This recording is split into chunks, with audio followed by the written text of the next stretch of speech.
बिस्मिल्लाहिर्रहमानिर्रहीम। अस्सलामु अलैकुम फ्रेंड्स, MS वर्ड 2013 के छठे लेक्चर में हम आपको खुशामदीद कहते हैं। आज हम आपको पैराग्राफ में अलाइनमेंट सिखाएंगे।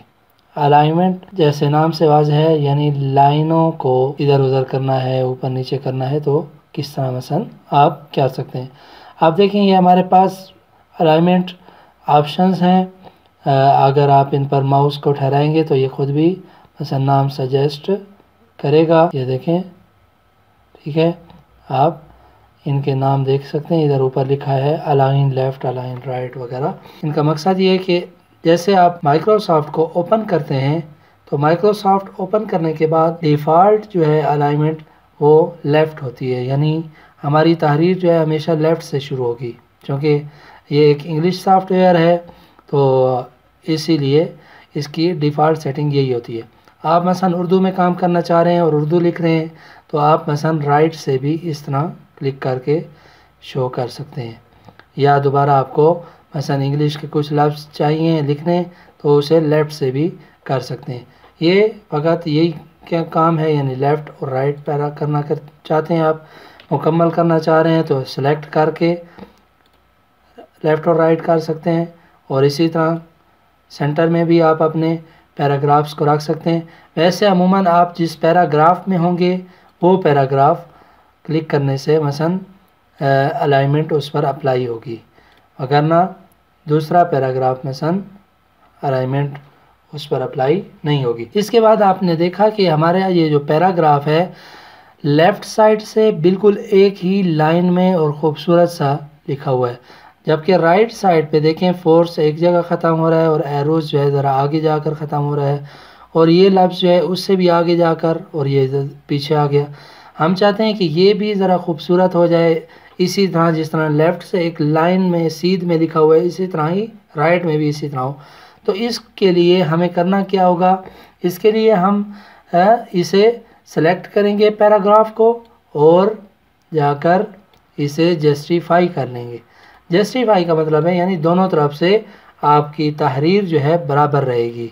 इसी तरह हम ट्रिपल क्लिक करके इसे सिलेक्ट करते हैं और फिर जाकर इसे भी जस्टिफाई कर लेते हैं। ये देखें, जस्टिफाई जो है आमतौर पर बुक्स में, मकालेजात में, रिसालेजात में आपने नोट किया होगा, उधर भी जस्टिफाई होता है, यानी इस तरह से ये ज़रा खूबसूरत लगता है। इसके बाद हमारे पास ये दो ऑप्शन हैं। इन दो ऑप्शन का मतलब है कि आप अपने पैराग्राफ को मसलन आगे या पीछे की तरफ इंक्रीज कर सकते हैं। इंक्रीज का मतलब ये है कि आप मसलन आप चाहते हैं कि ये पैरा जो है मसलन इस दूसरे पैरे के निस्बत ज़रा आगे हो, तो आप मसलन सिंगल क्लिक करें, ये देखें आगे हो जाएगा, दूसरी करें तो तीसरी, मसलन ये इस तरह आगे चला जाएगा। इसके बाद आप मसलन इसे दोबारा पीछे ले आना चाहते हैं पैरे को, तो ये देखें ये पीछे आ गया। इसके बाद ये पीछे नहीं होगा, क्यों? इसीलिए कि ये हमारे पास ये जो इंडेंट है, ये रूलर है, इसमें हमने आपको पहले लेक्चर्स में बताया था कि जो हमारे पास ग्रे एरिया होगा उसके सामने या उसके नीचे हम कुछ भी नहीं लिख सकते। उसके लिए अगर हम चाहते हैं कि मज़ीद पैरे को अगर इधर रखना है तो मसलन हमारा कर्सर जो है इसी पैरे में रहेगा और हम जाकर रूलर को ये नीचे से रूलर के इंडेंट को, लेफ़्ट इंडेंट को छेड़ेंगे और देखें ये पैरा जो है मसलन आगे आ जाएगा और इसी तरह मसलन ये इस तरफ भी चला जाएगा। देखा, मसलन बाद औक़ात कुछ तहरीरें इस तरह की आपने भी रिसालों में देखी होंगी, ठीक है, वो इस तरह की जाती हैं। मसलन देखें जहाँ भी ले जाए ये सिर्फ एक पैरे को ले जा रहा है, और अगर पैरे की पहली लाइन को अगर इसी इंडेंट से आप इस्तेमाल करना चाहते हैं, आगे करना चाहते हैं, तो ये देखें हमारे पास ये ऑप्शन है, हम आगे कर सकते हैं और इसी तरह पीछे भी कर सकते हैं, ठीक है। इसके अलावा अगर आप चाहते हैं कि आपकी पूरी डॉक्यूमेंट हो, ये देखें दूसरा पैरा भी इस तरह हो जाता है। अगर आप चाहते हैं कि पूरी डॉक्यूमेंट जो है आपकी आगे चली जाए तो उसके लिए आपको इसके दरमियान में इस तरह का सिचुएशन बनाकर तीर की, माउस की, आपको माउस को मसलन आगे ले जाना होगा। एक मिनट, अब मैं मसलन इस पर माउस रखता हूँ दरमियान में, ठीक है। ये देखें ये आगे जा रही है और इसी तरह आप इसको मसलन इसी तरह आप पूरी डॉक्यूमेंट को मसलन ऊपर ले जाना चाहते हैं तो रूलर के ज़रिए ऊपर भी ले जा सकते हैं और मसलन इस तरफ भी ले आ सकते हैं, और इसी तरह मसलन आप नीचे भी ले जा सकते हैं कि आप चाहते हैं कि ऊपर से शुरू ना हो बल्कि इधर शुरू हो। तो ये हमारे अलाइनमेंट ऑप्शंस हैं। इसके अलावा मसलन हमारा कर्सर इस पहले पैराग्राफ में है और हम चाहते हैं कि इधर जाकर लाइनों में ज़रा से ज़्यादा स्पेस यूज़ करें, तो उसके लिए ये ऑप्शन है हमारे पास। इसमें जाएंगे, देखें आप नीचे गौर करें कि खुद ब खुद लाइन स्पेस जो है बढ़ रही है। और इसके अलावा मज़ीद जाकर लाइन स्पेसिंग ऑप्शंस में जाकर आप कम या ज़्यादा कर सकते हैं। आप नीचे इधर प्रीव्यू में देखें, प्रीव्यू में के ऑप्शंस किस तरह मसलन अप्लाई हो रहे हैं। ठीक है, ये देखें, इसी तरह आप इधर देखें बाहर कितना फ़र्क आ गया है।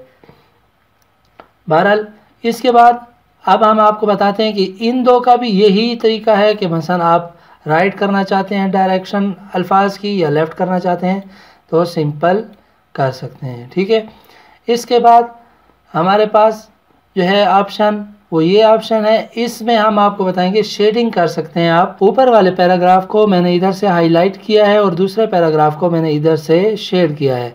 तो इन दोनों में फ़र्क क्या है? इन दोनों में फ़र्क ये है कि मसलन आप अगर हाईलाइट किए हुए एरिया में आगे जाएंगे तो मसलन ये हाईलाइट को आगे नहीं ले जाएगा, जबकि आप शेड किए हुए एरिया को जब इंटर के ज़रिए मसलन आगे ले जाना चाहें तो ये आगे जाता रहेगा और आप इसमें मसलन काम भी करते रहें।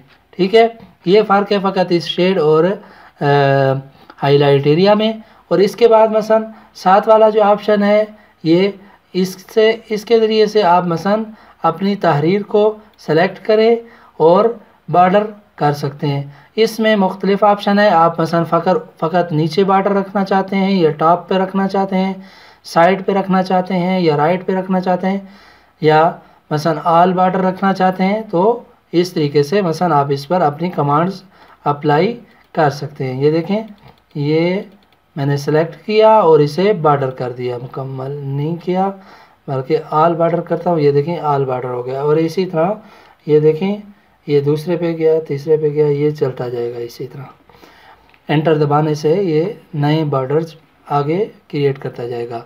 इसके बाद सिंपल आप इसे ख़त्म करना चाहते हैं तो ये इस पे जाकर आप नो बॉर्डर कर देंगे। ठीक है, इसको भी इसी तरह जाकर नो बॉर्डर करते हैं ताकि ये बॉर्डर हट जाएं। इसके बाद हमारे पास ये दो ऑप्शन रह गए हैं, शो एंड हाइड का और ये सॉर्ट वाला ऑप्शन।